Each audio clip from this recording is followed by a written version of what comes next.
Assalamualaikum warahmatullahi wabarakatuh. Alhamdulillah wassalatu wassalamu ala Rasulillah Muhammad ibni Abdullah wa ala alihi wa sahbihi wa mawalah wa la hawla wa la quwwata illa billah amma ba'd.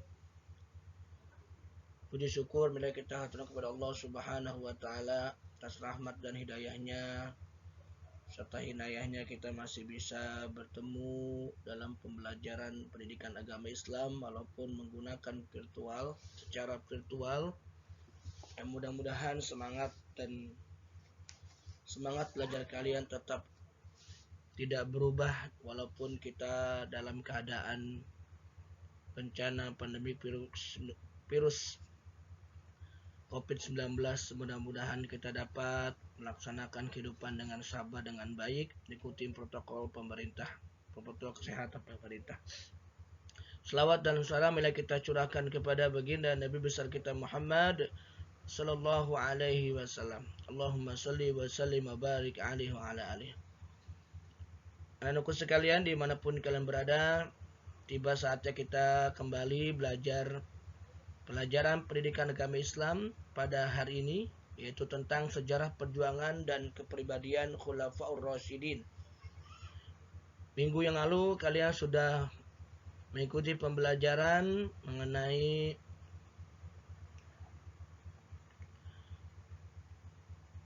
ada sholat qashar dan jama' ya kemarin waktu minggu yang lalu ya. Terus kalian juga telah mempelajari tentang dari bab pertama hingga bab saat ini ya. Yang mudah-mudahan apa yang dipelajari dari bab awal hingga bab ini dapat dicerna dengan baik. Amin ya rabbal alamin. Baiklah anak sekalian, kemarin kita belajar tentang sejarah ya. Sejarah Nabi Muhammad pada periode Madinah ya. Sekarang kita mempelajari perjuangan dan kepribadian Khulafaur Rasyidin. Baik, mari kita awali materi pada hari ini dengan baca Ummul Quran suratul Fatihah. Mudah-mudahan dengan karam Al-Fatihah Allah Subhanahu wa taala memberikan kalian kemudahan dalam menerima pembelajaran pada hari ini. Kalian diberikan kesehatan, kita semua diberikan kesehatan, keafiatan sehingga dapat melaksanakan pembelajaran dengan baik. Ala hadhihi niyah niyatil futuh wal munuh warrusukh wa taubatan nasuh wa salahil jasadi warruh wa ila hadrin nabil mustafa rasulillahi Muhammad ibn Abdullah sallallahu alaihi wasallam kiramil Fatihah. A'udzu billahi minasyaitonir rajim. Bismillahirrahmanirrahim. Alhamdulillahi rabbil alamin arrahmanir rahim maliki yaumiddin. Iyyaka na'budu wa iyyaka nasta'in ihdinas siratal mustaqim siratal ladzina an'amta 'alaihim ghairil maghdubi 'alaihim waladdallin. Rabb'ighfir lana wa liwalidina amin. Baik anakku sekalian dimanapun kalian berada, kita lanjutkan pembahasan pada hari ini. Tujuan pembelajaran pada hari ini yaitu diharapkan kalian setelah mempelajari pelajaran hari ini tentang sejarah Khulafaur Rasyidin, itu mampu menjelaskan sejarah perjuangan Al-Khulafaur Rasyidun. Yang kedua, mampu menjelaskan kepribadian Al-Khulafaur Rasyidun. Membuat peta konsep strategi perjuangan dan kepribadian Al-Khulafaur Rasyidun ya. Semoga tujuan ini dapat terlaksana dengan baik. Peta konsep pembelajaran pada hari ini yaitu Khulafaur Rasyidin, yaitu ada sahabat Nabi yang mendapatkan gelar Al-Khulafaur Rasyidin, yaitu amanah ya, kepemimpinan. Nanti kita akan bahas apa itu khulafa, apa itu Rasyidin ya. Pemimpin yang diberi petunjuk ya. Yang pertama, sahabat Abu Bakar As-Siddiq radhiyallahu an. Beliau memiliki sikap rendah hati, berhati tenang, sederhana, penyabar, adil dan suka musyawarah. dermawan, penolong bagi kaum tertindas, senantiasa membenarkan berita dari Rasulullah SAW. Itu sikap atau sifat Abu Bakar As-Siddiq radhiyallahu an. Yang kedua, Umar bin Khattab radhiyallahu an. Beliau memiliki kepribadian yang berani, ya. Suka bermusyawarah dan bijaksana, bersikap adil, bersikap toleran, bersifat sederhana, bersikap jujur dan bijaksana. Yang ketiga, Utsman bin Affan radhiyallahu an memiliki kecerdasan dan pandai, pemberani, sabar, tabah dalam menghadapi masalah, sebagai panglima perang, pemberani dan gagah perkasa. Utsman bin Affan radhiyallahu an. Yang terakhir, yang keempat, Ali bin Abi Thalib radhiyallahu an, itu memiliki kecerdasan, pandai, pemberani, sabar, tabah dalam menghadapi masalah, sebagai panglima perang, pemberani dan gagah perkasa. Yaitu Ali bin Abi Thalib radhiyallahu an. Ya. Baik, anak-anakku sekalian, kita lanjutkan. Khulafa Rasyidin atau Khulafa Ar-Rasyidin, ya, berasal dari dua akar kata, yaitu khalifah atau khulafa, yang artinya pengganti atau pemimpin, ya. Pengganti atau pemimpin, ya.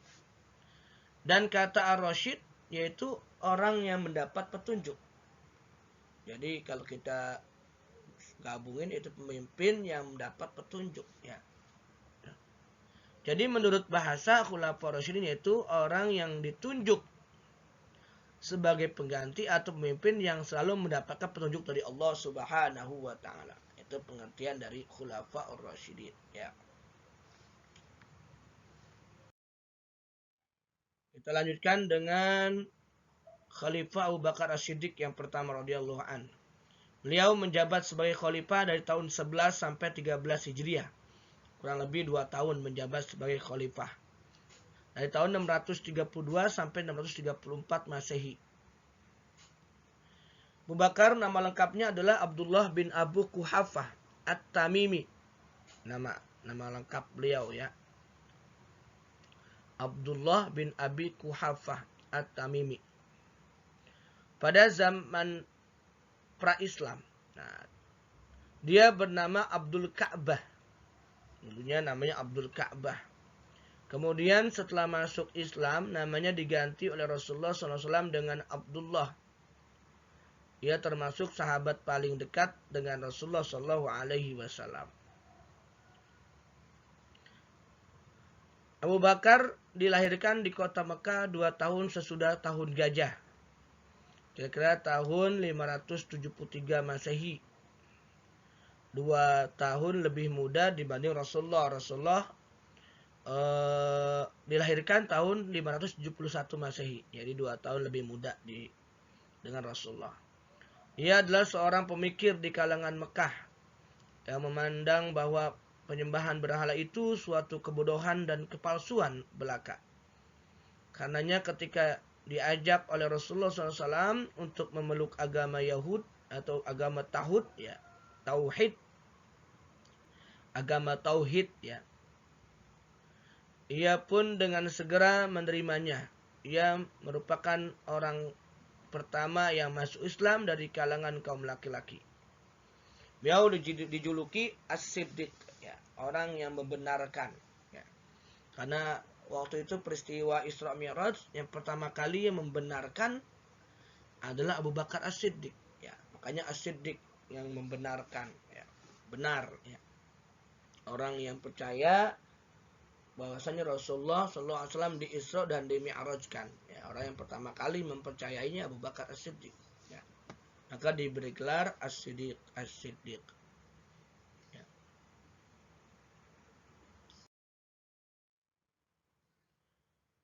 Setelah Rasulullah SAW wafat, Abu Bakar terpilih menjadi khalifah. Setelah memerintah selama 2 tahun, Abu Bakar wafat pada tanggal 23 Jumadil Akhir 13 Hijriah pada usia 63 tahun dan dimakamkan di samping makam Rasulullah SAW. Beliau dikenang oleh para sahabat sebagai khalifah yang sangat taat kepada Allah dan Rasulnya, serta berbudi luhur, tidak sombong dan sangat sederhana. Nah, ini Abu Bakar As-Siddiq radhiyallahu an.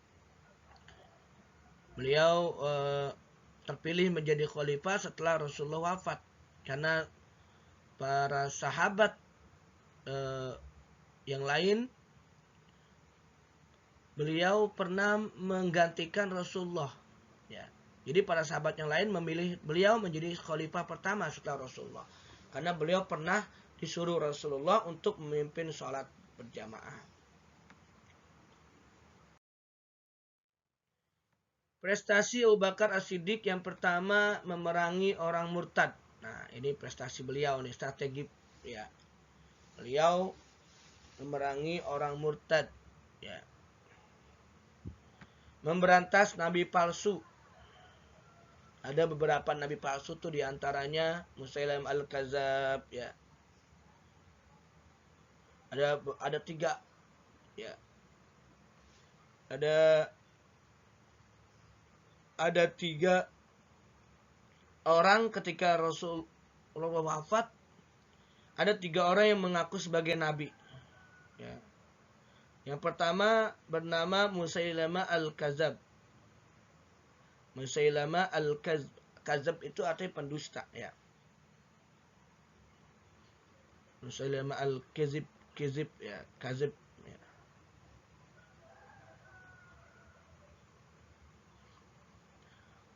Di antaranya tuh, ya,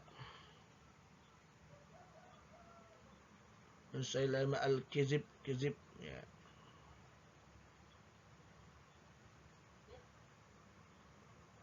Nabi palsu. Ada 9, ya. Ada 9 nabi palsu, ya. Itu yang pertama tadi Musailamah al-Kazab, ya. Itu paling pertama dia tuh. Nabi palsu pertama bernama asli Musailamah bin Sumamah, ya. Namanya Musailamah bin Sumamah. Musailamah bin Sumamah bin Habib al-Kazab. Ya. Ini nabi palsu pertama, ya. Sempat menggegerkan dunia Islam. Akhirnya ia dibunuh di tangan Musailamah bin Harb ketika masa Khalifah Abu Bakar As-Siddiq, ya. Ada pendapat mengatakan yang bunuh Wasi', ya. Wasi' itu pembunuh ketika di perang Uhud. Wasi' berhasil membunuh pamannya Rasulullah, Sayyidina Hamzah bin Abdul Muthalib radhiyallahu. Ya. Jadi untuk menebus kesalahan Wasi' pada zaman sebelumnya, Wasi' berhasil membunuh Musailamah al-Kazab, ya, nabi palsu. Ya, ketika pada masa Khalifah Abu Bakar As-Siddiq, ya. Yang kedua, Tulaihah bin Khalid bin Naufal. Ini nama nabi palsu yang kedua. Tulaihah bin Khalid bin Naufal. Tulaihah mengaku sebagai nabi pada zaman Rasulullah SAW. Dia merupakan lelaki yang berasal dari Bani Asad. Bersama istrinya, ia lari mengasingkan diri ke Syam, ya. Namun Tulaihah akhirnya bertaubat dan memeluk agama Islam. Nah, yang kedua, Tulaihah bin Khalid bin Naufal. Yang ketiga, Abhalah bin Ka'ab bin Gaus al-Kazab alias al-Aswadi al-Ansi. Ya. Ini yang ketiga nih. Nabi palsu yang ketiga. Ya. Beliau adalah lelaki yang meresahkan, berasal dari Yaman, ya. Karena Pengakuannya sebagai nabi, itulah akhirnya ia terbunuh di tangan istrinya yang bekerja sama dengan kaum muslimin. Ya, istrinya aja nggak sepakat ya. Yang keempat, Al-Mukhtar bin Abi Ubaid. Ya, nabi palsu yang keempat nih. Al-Mukhtar bin Abi Ubaid. Al-Mukhtar berasal dari Taif. Dia merupakan lelaki berpaham Syiah dan merupakan saudara ipar Abdullah bin Umar bin Khattab. Saudaranya, saudara iparnya ya. Yang kelima, perempuan nih, perempuan ada ya. Mengaku sebagai nabi palsu. Sajah bin Haris bin Suwaid. Namanya Sajah bin Haris bin Suwaid. Dia merupakan seorang perempuan yang hidup pada masa kekhalifahan Muawiyah bin Abu Sufyan. Sajah berasal dari Bani Tamim dan akhirnya diusir oleh sang khalifah akibat ulah sesatnya. Ya. Nah ini Sajah ya, bin Al Haris bin Suwaid binti Al Haris bin Sajah perempuan. Yang keenam, Mirza Ali Muhammad. Mirza Ali Muhammad, nabi palsu ini merupakan pendiri kepercayaan Babisme dari akhirnya dijatuhi hukuman mati oleh pemerintah Iran pada tahun 1843. Ini nabi-nabi palsu ya, mungkin di kalangan sekarang ya. Zaman tadi ada beberapa orang ya. Yang ketujuh, Rashad Khalifah. Rashad Khalifah. Nabi palsu ini berasal dari Mesir yang hidup tahun 1835 sampai 1908. Nah ini zaman kesudahnya. Jadi kalau di zaman Rasul cuma ada 3 ya. Zaman Rasul cuma ada 3 atau 4 ya tadi ya. Saja yang ya dari Saja ya. Ini yang kemarin banyak sekali nabi palsu ya. Lebih kali 5 kali. Saja binti Haris, Al-Mukhtar bin Ubaid ya. Ini pada masa itu ya. Oke, anak sekalian, itu nama-nama nabi palsu ya. Kita lanjutkan. Prestasi Abu Bakar As-Siddiq, pengumpulan dan penulisan ayat Al-Qur'an. Ya, beliau ini merencanakan itu ya. Namun terkumpulnya pada masa Utsman ya. Perencanaan atau pengusulannya pada masa Abu Bakar As-Siddiq, karena proses panjang tuh ya. Semua Al-Quran dikumpulin dari para sahabat yang hafal Al-Quran, dari pelepah korma, dari batu-batu, semua yang terdapat tulisan Al-Quran dikumpulin. Karena khawatir Quran musnah, karena ketika itu ada perang Karbala tadi ya, perang menawan nabi palsu ya. Banyak orang-orang yang hafal Quran itu terbunuh atau wafat. Karena khawatir Al-Quran musnah, akhirnya dikumpulin itu. Dijadikan sekarang Al-Quran yang kita pegang ya. Tadinya mushaf masih lembar-lembar ya, tidak seperti sekarang Al-Quran itu. Ya, ditulis oleh Jais bin Sabit. Memperluas wilayah dakwah Islamiyah, ya, prestasi. Keteladanan karakter Abu Bakar As-Siddiq, nah sudah tadi sudah kita sebutkan ya, rendah hati, tidak sombong, berhati tenang, sederhana, penyabar, dan suka musyawarah, dermawan, menolong bagi kaum. Tindak senantiasa membenarkan berita dari Rasulullah SAW. Yang kedua, Khalifah Umar bin Khattab radhiyallahu an. Beliau menjabat sebagai khalifah pada tahun 13 Hijriah sampai tahun 23 Hijriah, kurang lebih 10 tahun ya. Dari tahun 634 sampai 644 Masehi. Lumayan nih, beliau lumayan lama menjadi khalifah 10 tahun ya, kurang lebih. Umar bin Khattab radhiyallahu anhu, nama lengkapnya adalah Umar bin Khattab bin Naufal, keturunan Abdul Uzza Al-Quraisy dari suku Adi. Dan satu suku yang terpandang dan mulia. Umar dilahirkan di Mekah 4 tahun sebelum kelahiran Rasulullah SAW. Juluki Al-Faruq ya. Al-Faruq. Ketika menginjak remaja, ia mendapatkan kepercayaan bangsanya. Ya. Dia pernah dipercaya nih sama orang-orang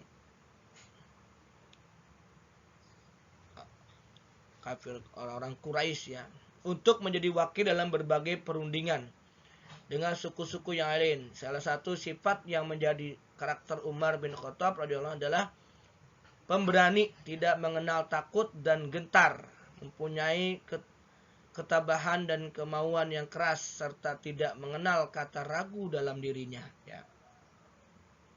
Dijuluki Al-Faruq. Ya.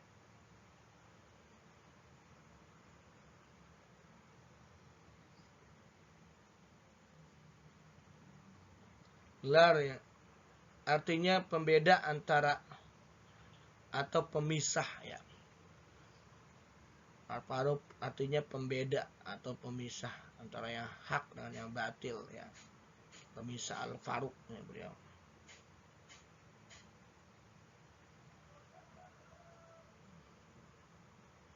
Oke. Nah di zaman itu saat itu ada 2 Umar ya. Nah, doa Nabi, pernah Rasulullah berdoa ya. Doa Rasulullah SAW ya. Nabi Muhammad SAW pernah menghaturkan doa agar Islam diperkuat oleh orang yang kuat dan tegas. Ya, pendiriannya dalam ada sebuah buku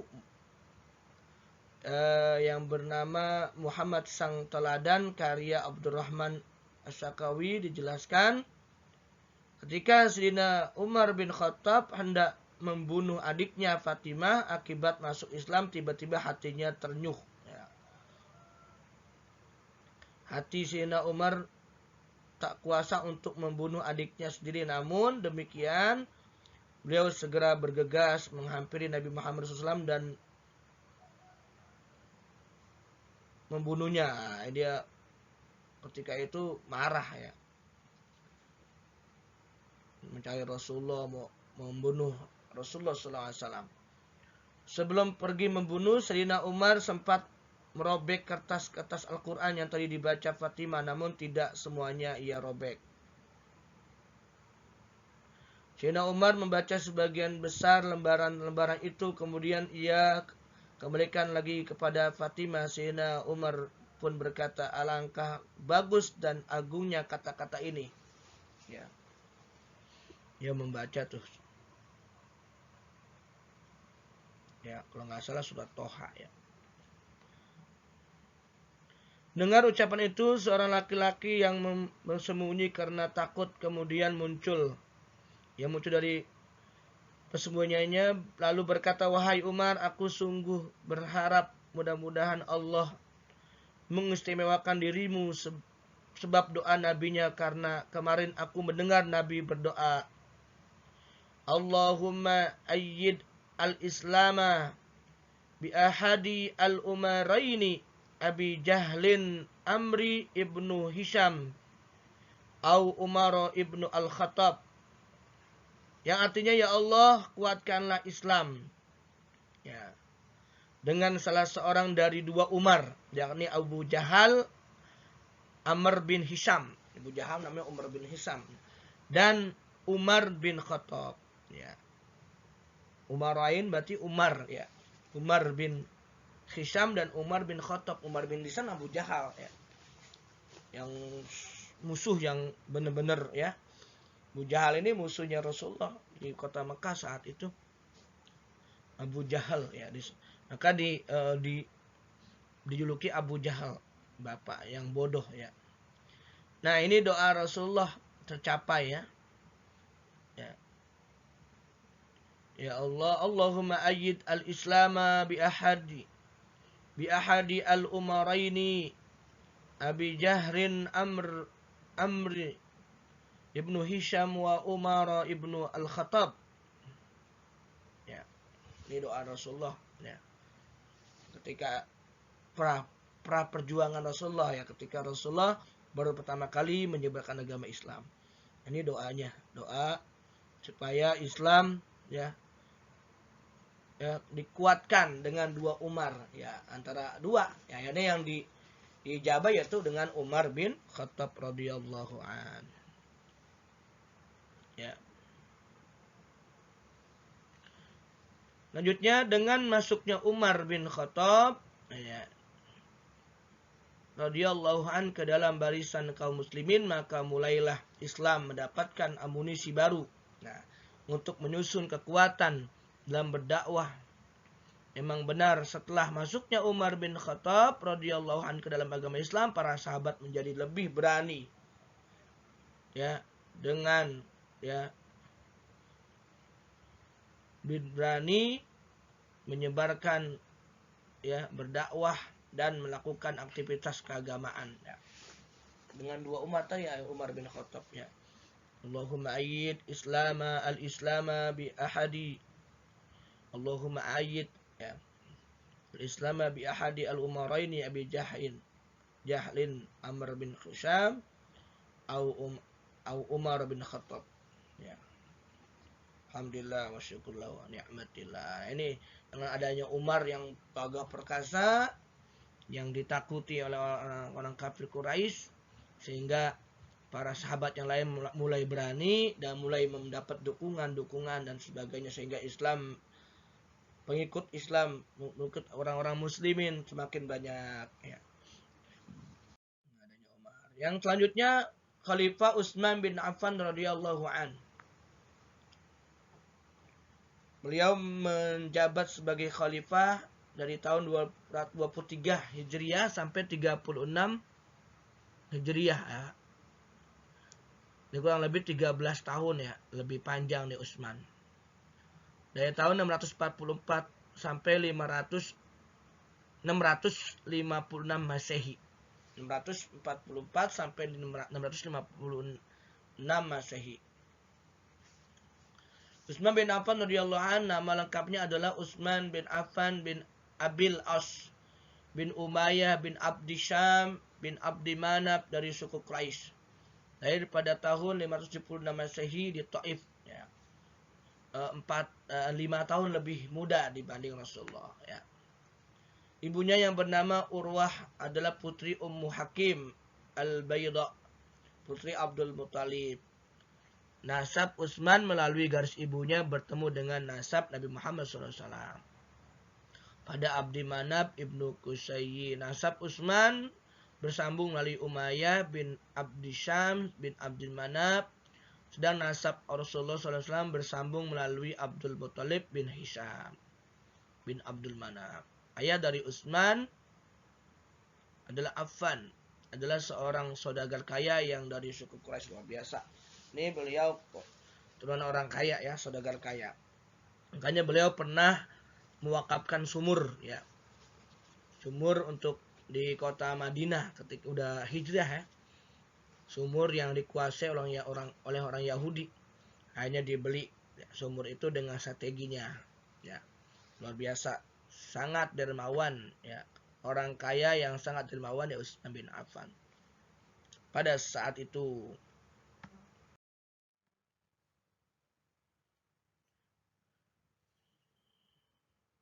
Strategi. Nah, Utsman juga dijuluki dengan Zunnurain, ya, pemilik 2 cahaya, karena beliau pernah menjadi menantunya Rasulullah.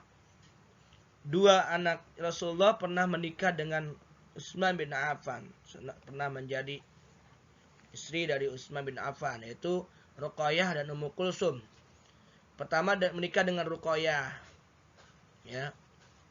Ruqayyah karena diceraiin oleh anaknya Abu Lahab, ya. Kalau nggak salah nih 2 anak Abu Lahab menikah, yang satu nikah dengan Ruqayyah, satu dengan Ummu Kulsum. Akhirnya Ruqayyah setelah dicerai oleh anak Abu Lahab, dilamarlah oleh Utsman. Utsman menikah. Nggak lama, nggak sampai meninggal dunia Ruqayyah, lalu Utsman bin Affan menikahi Ummu Kulsum. Jadi 2 anaknya Rasulullah pernah menjadi istrinya Utsman bin Affan. Makanya dijuluki Zunnurain, ya, pemilik 2 cahaya. Periode pertama, ya, jadi 13 tahun menjabat sebagai khalifah, periode pertama Utsman bin Affan membawa Islam kepada kemajuan yang luar biasa, utama dari segi perluasan dakwah. Pada masa periode pertama ini segalanya berjalan lancar dan stabil. Yang pertama berjalan dengan lancar. Periode kedua, Khalifah Utsman mengalami berbagai rintangan yang cukup besar. Di antaranya adalah pemberontakan dan pembangkangan di dalam negeri yang dilakukan oleh sekelompok orang yang kecewa terhadap baiat khalifah dan beberapa kebijakan pemerintahannya. Nah, ini periode kedua baru banyak rintangan. Utsman memangku jabatan khalifah selama 12 tahun dimulai dari 23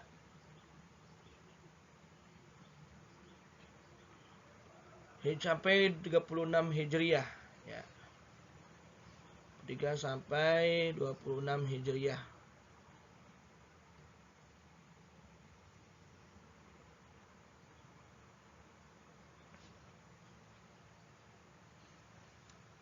Atau 644 sampai 656 Masehi, mulai dari usia 70 sampai 82 tahun. 82 tahun lumayan udah tua juga ya, cukup tua.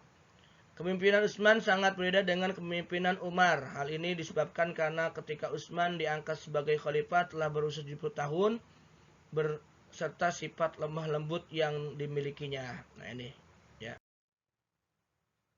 Prestasinya memperluas dakwah Islam, mengganti gubernur-gubernur wilayah Islam yang ingin memisahkan diri setelah wafatnya Khalifah Umar, memperbanyak naskah Al-Quran yang sudah dibukukan menjadi 7 eksemplar, membangun bendungan untuk menjaga arus banjir yang besar dan mengatur pembagian air ke kota-kota, membangun perekonomian dan menyempurnakan pengaturan administrasi negara, membangun angkatan laut, membangun jalan-jalan dan jembatan-jembatan untuk perlancar jalur dakwah dan perekonomian, mendirikan masjid-masjid dan memperluas Masjid Nabi atau di Madinah, Masjid Nabawi hingga ya tinggi sekali ya, dengan ya 1 kali 150 hasta dengan tiang pualam, dinding batu berukir, bertahta perak dan sebagainya. Masya Allah, mantap ya prestasi Umar.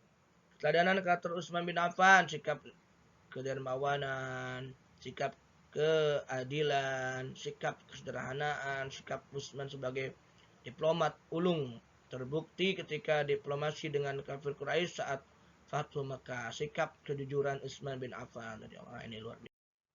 Khalifah Ali bin Abi Thalib radhiyallahu an dari tahun 36 Hijriah sampai 41 Hijriah atau 656 Masehi sampai 661 Masehi.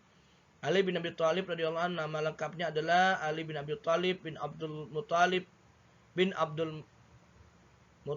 Abdi Manaf. Dia dilahirkan di Mekah pada tanggal 13 Rajab pada tahun 600 Masehi. Dia merupakan anak laki-laki keempat dan terakhir dari Abu Thalib. Abu Thalib adalah adik dari Abdullah, ayah Nabi Muhammad SAW. Dengan demikian Ali bin Abi Thalib adalah saudara sepupu Nabi Muhammad SAW. Dikatakan ia masuk Islam pada usia 10 tahun, masih anak-anak. Setelah dewasa, Ali bin Abi Thalib dinikahkan dengan Fatimah Az-Zahra, putri bungsu Nabi Muhammad SAW. Pernikahan ini terjadi 2 tahun setelah peristiwa hijrah, pada tahun kedua Hijriah, atau sekitar tahun 624 Masehi. Oke, 622 Hijrah ya. Setelah Utsman bin Affan radhiyallahu anhu wafat, melalui musyawarah masyarakat muslim beramai-ramai membaiat Ali bin Abi Thalib sebagai khalifah. Ali menerima baiat pada tanggal 24 Juni 656 Masehi atau tanggal 25 Zulhijjah 36 Hijriah di Masjid Madinah. Ali bin Abi Thalib radhiyallahu anhu memerintah hanya 6 tahun. Selama masa pemerintahannya ia menghadapi berbagai pergolakan. Tidak ada masa sedikit pun dalam pemerintahannya yang dikatakan stabil. Pada masa pemerintahannya pada tahun kira-kira 658 Masehi, ibu kota pemerintah dipindahkan dari Madinah ke Kufah Irak ya, ke Irak. Alasan Ali memindahkan pusat pemerintahan dari Madinah ke Kufah adalah karena ia tidak menginginkan kota suci ini terkotori kancah politik ya. Pada tanggal 20 Ramadan 40 Hijriah 691 Masehi, Ali dibunuh oleh salah seorang anggota Khawarij ya, yaitu Abdullah bin Muljam. Ya, ini orang Khawarij yang keluar dari Ali karena Ali sudah tidak dikatakan Ali sudah tidak lagi mengikuti Quran dan hadis, sehingga Ali ditinggalkan. Ya. Akhirnya dibunuhlah Ali radhiyallahu. Masya Allah, ini adalah politik-politik yang sangat ya terkenal, yang sehingga Ali pun syahid dibunuh oleh Abdullah bin Muljam. Ya, ini adalah kancah politik. Mudah-mudahan semuanya mendapatkan dari Allah Subhanahu wa taala. Amin ya rabbal alamin. Keadaan Ali sudah kita bacakan, cerdas, pandai, pemberani. Ali pernah dijuluki Babul Ilmi, ya, pintunya ilmu, ya. Ada Ana Madinatul Ilm wa Aliyu Babuha, pintu. Karena sangat cerdas, Ali sebagai pintunya ilmu. Ya. Rasulullah pernah bilang begitu ya, Ana Madinatul Ilm, kota ilmu, dan Ali pintunya. Ali adalah seorang yang cerdas sehingga dijuluki Babul Ilm, pintu ilmu. Pemberani, sabar, tabah dalam menghadapi masalah, sebagai panglima perang, pemberani dan gagah perkasa. Prestasi Ali dalam perluasan wilayah telah sampai ke daerah Sind yang terletak di bagian barat India. Kalau seperti Cina ya, jangan ke Indonesia ya nih perluasannya. Dalam urusan politik, Khalifah Ali bin Abi Thalib mengganti para gubernur yang diangkat khalifah sebelumnya, serta membasmi para pemberontak dan pembangkang kekhalifahan. Dalam urusan pembangunan, Khalifah Ali bin Abi Thalib membangun kota Kufah, Irak, dengan bentuk baru dan dijadikan sebagai pusat pemerintahan. Dalam perkembangan ilmu pengetahuan, Khalifah Ali bin Abi Thalib radhiyallahu an dikenal sebagai pembina yang menyusun dasar-dasar ilmu Nahwu. Dia mempunyai murid yang sangat cerdas bernama Aswad Ad-Duwaili yang menyusun dasar-dasar ilmu Nahwu untuk meluruskan bacaan dan pemahaman Al-Quran dan hadis. Masya Allah ya. Oke, sampai di sini perjumpaan kita. Tetap di rumah, jangan lupa ibadah. Terima kasih, semoga bermanfaat apa yang kita pelajari pada hari ini. Mari kita tutup pembelajaran hari ini dengan membaca Kafaratul Majlis dan membaca syahadat. Subhanakallahumma bihamdika asyhadu an la ilaha illa anta astaghfiruka wa atubu ilaik. Asyhadu an la ilaha illallah wa asyhadu anna Muhammadar Rasulullah. Asyhadu an la ilaha illallah wa asyhadu anna Muhammadar Rasulullah. Asyhadu an la ilaha illallah wa asyhadu anna Muhammadar Rasulullah. Semoga kalian dapat memahami pembelajaran kali ini. Silakan kalian nanti membuat peta strategi apa tadi yang sudah saya sampaikan kepada kalian tentang Khulafaur Rasyidin. Terima kasih dari Bapak. Wassalamualaikum warahmatullahi wabarakatuh.